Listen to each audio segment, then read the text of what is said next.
All right, guys, still here with Eric Thompson, walking through this property right next to Adidas. What's this called? This is North Humboldt. North Humboldt. And we're calling this the campus cottages. Oh, because it's so close to Adidas because it is campus. literally a half a block from Adidas. Totally. I mean, a 5-minute walk or less. And a great city park, and you just head up and you're on the Interstate Max line. Yeah. And all the perfect. restaurants and everything that comes with that.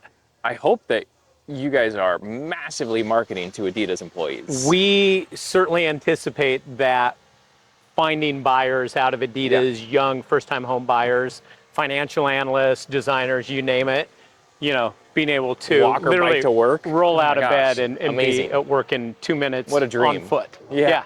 Oh, that's awesome, man. And I think that really speaks to what we're trying to do is find these infill opportunities in these great walkable neighborhoods, put up a premium product at an attainable price point. Yeah.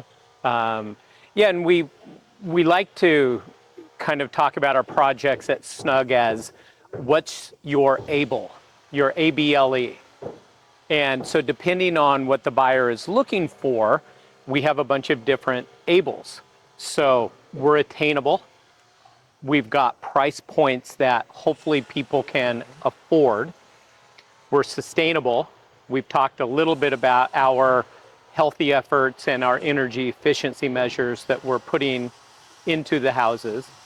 We're livable, and for us that means we've got true usable yards that are fully landscaped where you can have a dog and you can be outdoors for those months in Portland when you want to do that. We're desirable. That speaks to Adidas being right there and Interstate being right there. We're in these great walkable neighborhoods. Yeah. And our last of our 5 ABLEs is fashionable. And we've talked about how we're working with great architects, coming up with great plans, putting in unexpected touches and really nice finishes for the price point. So a lot of people out there, I think, are building product that is low priced. But I think if you take a look at it and depending on what the particular buyer is looking for, what their ABLE is, nobody's really doing what we're doing across all 5 of those. It's extremely thoughtful, your guys' process, rather than just like, hey, let's try and put out the cheapest product possible and make the biggest spread. I appreciate it. We've spent a lot of time and effort, and as I think you saw, we spent a little bit more on the product. But this one in particular, it really just speaks to what we're doing. At Mason, that was a big oversized lot with one house on it that was run down and vacant. And we now have 8 houses there priced between $455,000 and $550,000. Brand new, highly efficient, new construction. Some of them with primary bedrooms on the main floor, 3-bedroom homes. Not available anywhere, and we think that's just a great use of the code that the city has given us. This is another prime example of that. This was a double lot with a single vacant little cottage that didn't even have a foundation on it. And so we're 100-year-old house, I'm guessing. Yeah, and so we're now putting in 8 homes that have great design. We think they're going to fit in with the these houses around are beautiful. Yeah, with the landscape. Oh, it's a great block. A landscape of the neighborhood to hopefully buyers that either want to empty nest here, which we've already got 2 of these 8 sold. Both 2 empty nesters. Or, as we talked about, maybe to a young first-time home buyer that works at Adidas or Kaiser or Randall's Children's Hospital or Freightliner or U of P. I mean, you take a look at, in this particular area, the thousands of employees that are nearby. Hopefully this is an option that keeps them living where they're working. That's awesome. Yeah. I love that. So tell us what we're looking at here. Yeah, so again, this was a double lot, 10,000 square feet, 100 by 100. Had one tiny little cottage that was vacant that we tore down. And now what we're doing is we're putting 8 cottages on this property, a row of 4 on the right, a row of 4 on the left.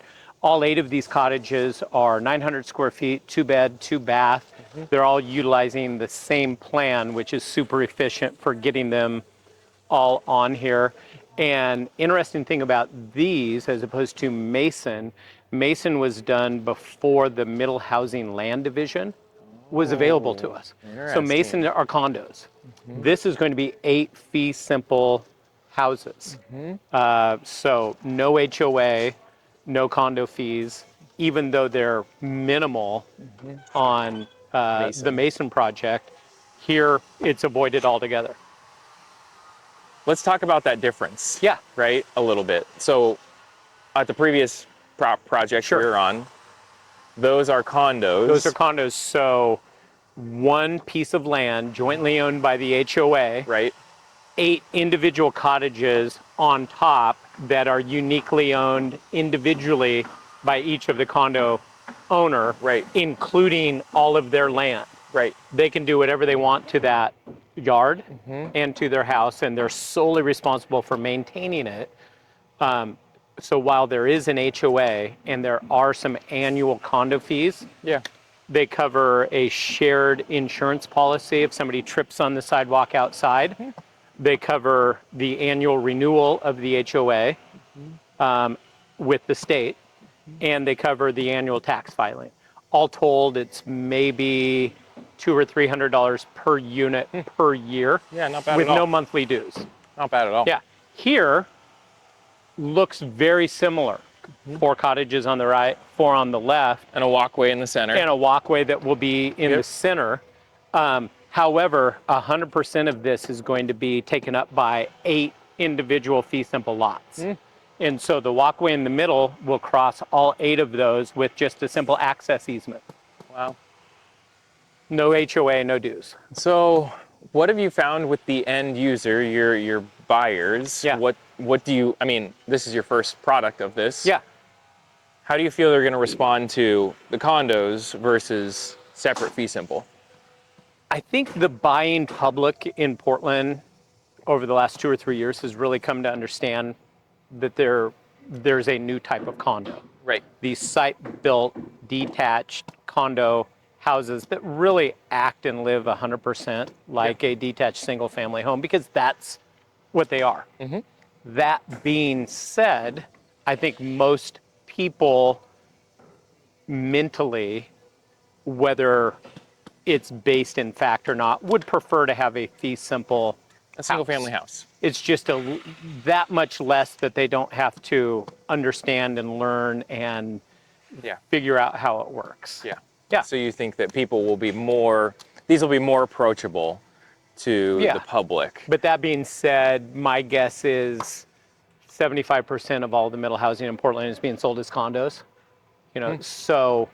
Do you think that'll change now with middle housing recently? Now that the middle housing land division is available to us, 100%. Okay. Yeah, especially for detached units. Maybe not so much for the attached plex properties. That makes sense. Duplex, triplex, fourplex. Yeah. Okay. So we didn't talk about the business plan. Sure. I'd love to talk about, if you're comfortable. Yeah, absolutely. Sharing business plan and numbers even behind it. So this was, you've already shared with us a couple times, double lot with a cottage. How'd you source it?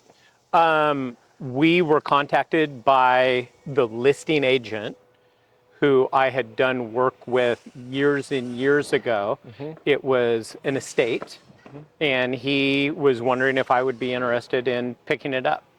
And so we bought it for $800,000. We had the seller carry that $800,000 note until we had permits, which took us about 6 months. And then we're good. We're not going to get hit. Then we closed on the property the day that we had permits. So the day we bought it, we had a shovel in the ground, starting to build these units. And 8 months from going under contract to getting permits. 6 months. 6 months. 6 months. 6 months. And then this will take us about 6 months to build out. From ground up? From ground up, all 8 units. If we were building one, we could probably do one maybe in 4.5 months. But obviously we need to stage this Yeah. from the back moving forward. So the units in the back are fully into drywall and texturing. The units in front, as you can, and sided. And the units in the front are just getting wrapped up with framing. You can see they don't have siding, roof, or windows involved yet.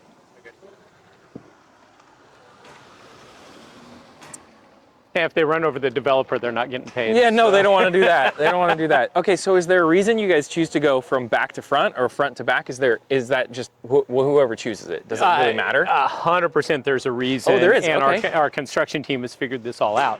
Obviously, you don't have a whole lot of space to store materials and to get equipment. And so if you move back to the back, get those done, and then you move forward, that way you're not having to go past these forward houses with materials, et cetera. Logical. The other thing that we're doing on these is we're using 100% pre-cut framing packages. And so everything, the lumber packages come out already cut to size, like an IKEA flat pack. Yeah. And so if you look around, the one thing that you don't see is framing debris. And A, is the right thing to do. It keeps it out of landfill. B, we don't have space for all of that. And so it really works out great. They give us a little bit of extra framing material just to shore up some areas. Right. The framers always have to do a little bit custom. But really everything comes out, it's numbered, and you've got a big 3-ring notebook that tells people exactly where stuff goes. Oh my gosh. The only thing missing are the little Scandinavian exactly. drawings with no and the words. fun name, right? The fun name that you can't pronounce. Exactly. So. Okay, so let's walk through that business plan a little bit further. Yeah. All right, so timeline, 6 months, to finish the construction. Then do you list them all at the same time, or do you stagger list them to kind of restrict supply? How do you do that? Yeah, so. Yeah.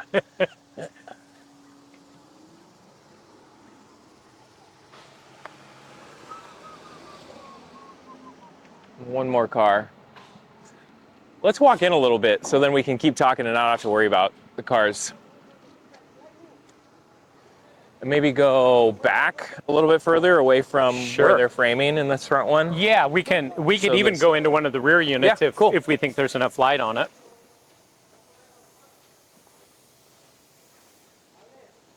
So again, if you're not comfortable sharing the numbers, don't feel, I always just am interested and like sharing it, and people like hearing it because nobody ever hears the numbers. Developers typically don't talk about it. And I'll probably spin it more into the other parts of our fee build business. Great. I wonder which one of these has the best light in it.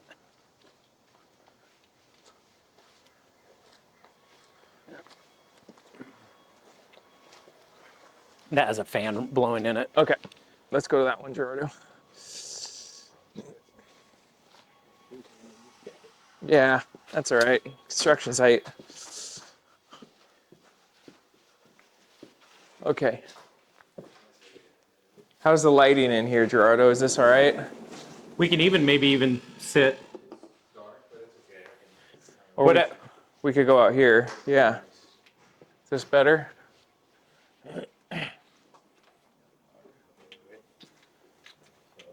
Oh, you go that way? Okay. There we go. Yeah? Okay. Great. Okay, so my last question. Yeah. Was you secure the property, you say, hey, we'll close as soon as we get permit approved. That took 6 months.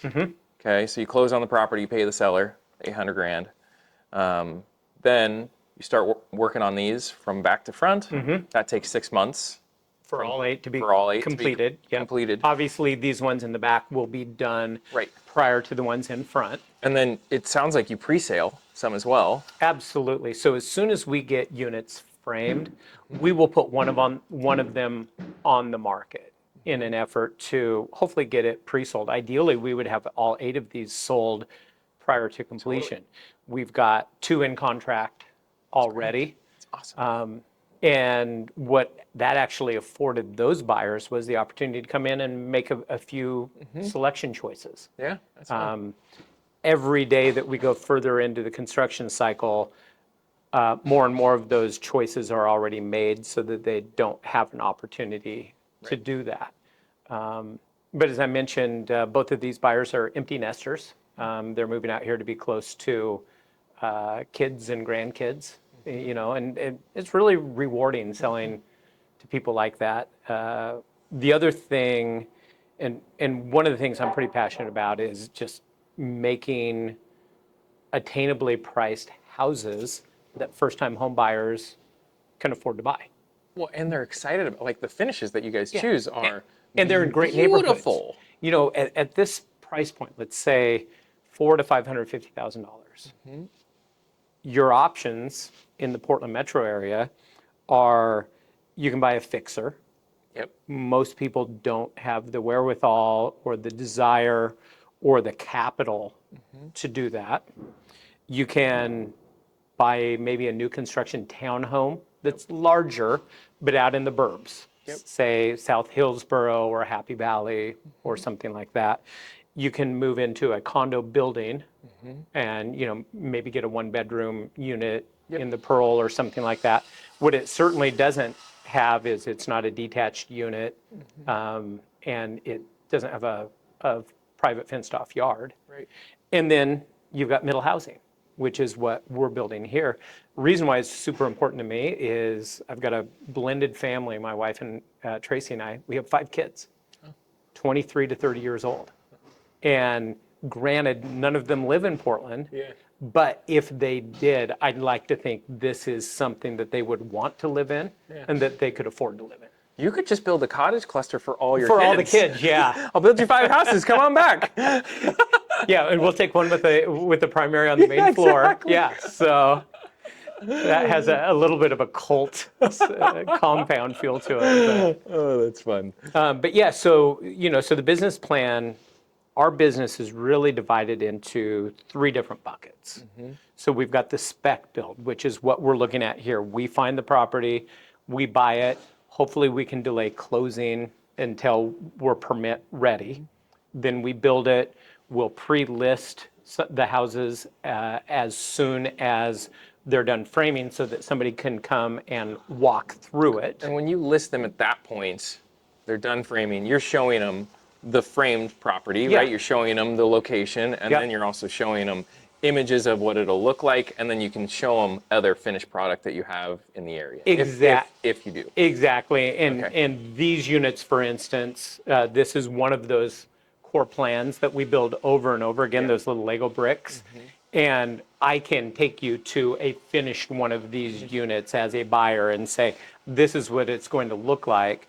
And I can take you to other properties to say, these are the 3 or 4 different finished packages that we have available to you, depending on where we are in the construction schedule and what's available to you to still make decisions on. Yeah, Yeah. that makes sense.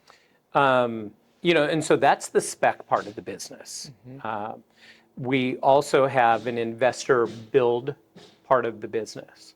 And so your network, for instance, you've got a lot of investors that are out looking for properties that they can add value to and turn around and either hold as income properties or flip, and building things like ADUs or finding a big open property that could be turned into a cottage cluster, keeping an existing house and adding additional doors to that. Yeah. Absolutely something that we do because we're developers and we understand they're part of the business.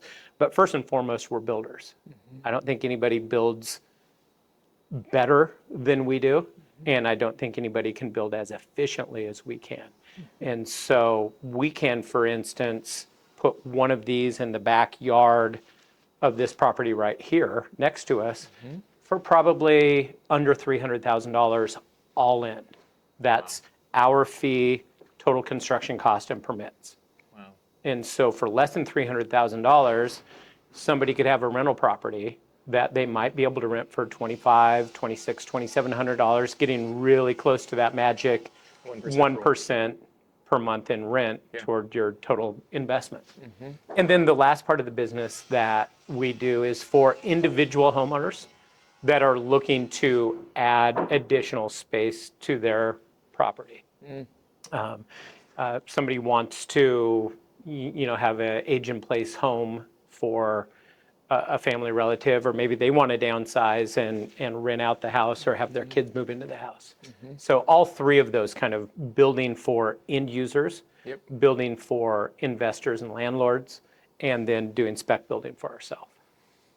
So I will be reaching out to you and connecting you with a very good close friend and clients that want to build 2 ADUs for both of their parents. Oh, off the backside fantastic. of their house. So, Parents don't want to live together? no, Or- separate parents on either side. The Right? the wife's parents Yep. and then his parents. Yep, exactly. That's getting into that compound. It is. Yeah. It is. And so I literally thought of you yesterday when you Oh, called cool. me. I was like, oh, dude, Eric would be perfect for this. I'm And like, we've got some great plans, and we're adding some Great. new plans to it. Yeah. great. So, Awesome. Okay. Yeah. So numbers wise, Yeah. bought this for 800. What does it cost to build one of these? Our cost all in is going to be low 200s. Okay. With construction is about $200 a square foot. Obviously, it costs a little bit. It's going to cost more per square foot to build a small house than it would for Totally. a big house, because we still have a kitchen. Yep. We still have a plumbing system. We still have an electrical system. We still have a heating system. That gets, in this case, divided across 900 square feet as opposed to 2,900 square feet. Yeah. Right. Big difference. So about $200 true sticks and bricks cost to build. Then we're going to add finance cost. We're going to add Holding cost. holding costs with finance. We're going to add permit cost, and then our plans, just to re-engineer and reformat the plans for this particular Yeah. site. The biggest variable and the biggest chunk of all of that, obviously, is permit cost. Yep. What is that on something like this? If you're building and using the ADU portion of the code, we can, and if you agree to not short-term rent the ADU for a period of 10 years Right. by signing and recording a covenant, then all of the SDC fees will be waived, which are $25,000 to $30,000 per door. Thank you, City of Portland. And so then you're paying $7,000 to $10,000 in just permit and inspection fees. Right. You can equally get those fees waived on middle housing, a duplex, triplex, fourplex, or a cottage cluster, if you agree to sell the house at no more currently than $455,000, which is the price cap, and to a buyer making no more than 100% of the median household income in Portland, which I think is roughly $105,000, $107,000. Okay. So you're price capped at 455 here for this style, right? To get the fees waived. Yes. And also their Their income, Collective their income. capped. Collective Household in- income, whoever is going Yeah. to be on title, got it. Okay. on the contract. That makes sense. Yeah. Has to be 105 or less. Yeah. So your all-in permit cost, if you're paying full SDCs, and the permit fees is probably going to be close to $35,000 plus. If you're getting unit. per unit. Yeah. If you're getting things waived, it's going to be more like $7,000 to $10,000. That's way more reasonable. Yeah. Yeah. Okay. So then what are these finished products? What are you listing them for? These ones are 5.25. Okay. So these ones we're able to defer the SDC fees, meaning we don't pay them until we sell the units, but we will have to pay that Once they $25,000 to close. $30,000 per door for SDCs. Got it. Yeah. Okay. Because in this neighborhood, we can definitely sell them for north of 455, Totally. as Makes evidenced sense. by having two already in contract. Yeah. So what's your all-in cost for this whole project? Total project cost. Yeah, this is where you're going to cut it. Yeah. 800, 200 times 8 is 1.6. That's 2.4. Okay. And then let's say $30,000 times 8 for permits is 240, call it 250,000. So we've got 800 plus 1.6 is 2.4 plus 250, 2.65 plus holding costs. Okay. And then you're doing a construction loan on this. What's your rate in terms? What's your loan to cost, and what's your what's your interest rate? Yeah, whether we're borrowing from a bank Okay. or from a non-bank professional lender, which is the case on this, we're paying 10, 11% interest plus a point and a half. Yep. Yeah. Okay. Pretty standard. Yeah, Okay. I think your followers will be very familiar with those terms. Yep. Yep. And those are relationships that you've been building over the years. Sure. Yeah. Yeah. Got it. And comfortable sharing the spread? So you're going to sell this then for 5.25 times 8? Yeah, our target is to make 20% gross margin Okay. on every sale. So if, a $500,000 sale, hopefully we can make $100,000 gross margin on it. And then we've got a whole company to run. Yeah, totally. 100%. Offices and insurance 100%. and Yep. licenses and salaries and all of that come out of A that. 20% spread is pretty standard in Yeah. any business, Yeah. whatever it is. Yeah, Yeah. Okay. Thank you for sharing that. I appreciate absolutely. it. Cool. All right, so let's walk through this 2-bed. Maybe we'll walk through one with the finished and then drywall, and we'll walk through one that's framed. Sure. And then head to the last. So probably do these pretty quick. Yeah. So yeah, want to tell us kind of what we're looking at while we're walking through? Yeah, absolutely. So again, 2-bedroom, 900 square feet, bath and a half. We're looking at a powder. We just came in off of the front door, and this is a little pocket office / mudroom, really Smart. kind of a flex space. Smart. You can definitely set up a desk in here and work from home in here. Yep. And then as we come in this way, we've got the kitchen that's going to have the eat island that we saw before. We've got a nice sized pantry over here. Covered outdoor living. We've got the same closet that you've seen on some of our other projects that houses the water heater and also storage. You can see up here where the flush mounted mini split head is going to You've go. already got your Yep. wood runners, the laminated beams. Is that what those are? Yeah, the glue lamps. Glue lamps. Exactly. There we go. I know some of the logo. Yeah. Some of the terms. The legal term. Yeah, the legal term. There you go. And then this should feel really similar to the other 2-bedroom with these efficient stairs. The majority of the time, are you putting turns in them? It just doesn't make sense for you to have straight stairwells. Yeah, it's really just these compact it's too hard. footprints. Yep. Yeah. Washer dryer closet, and that will get standard, the washer dryer. Nice. 2 bedrooms. And you're going to see, ceilings. again, the vaulted ceiling and the nice big, deep, Huge. wide closet. Huge. Mini split head goes there for that same super high efficiency, low energy bill home that we're building. 2nd bedroom, and then the bathroom in here. Great. Yeah. Nice. Okay. It's awesome. And again, all 8 Broken of window. these are the same. Common.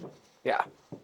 The broken window? Yeah, are those common? Did that happen? That was just a construction mishap. Yeah. Hopefully the only one on this project. Yeah. Where are you? Yeah, let's go down here and see what some of these others look like, if we can see like insulation on them. Great. Where are you sourcing your materials? We, a variety of people. We're getting lumber, I believe, on this project from Par. We use Ferguson for all of our plumbing fixtures and appliances. We're using Paulson for all of our hard surfaces. Yeah. Yeah, Great. those are some of the main ones. Nice. Let me see what's going on this one. I can hear a blower, so this probably.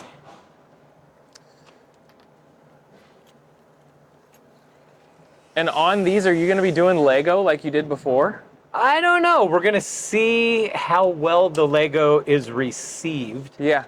and see if that's something that we want to duplicate. Want to continue on more projects?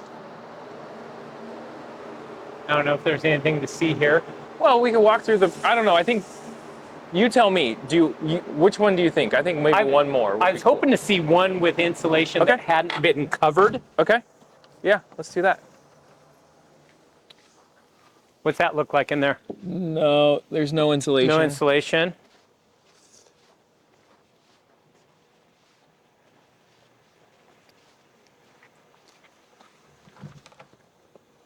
Yeah. This has been drywalled. And these have drywall, so. Yeah. Okay. Well, let's just walk through one with the framing up. Yeah. I think that would be great. I mean, that one's beam framed. This one will probably be a little. Yeah. Although this one has the fan going. I wonder if that one has the fan over there. Can you hear it through the door? I don't hear a fan, no.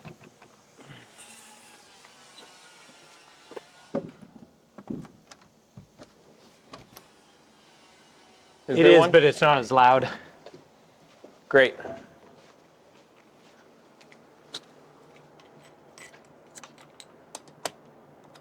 Yeah, this is interesting to walk through, and see what this looks like pre-drywall, for sure.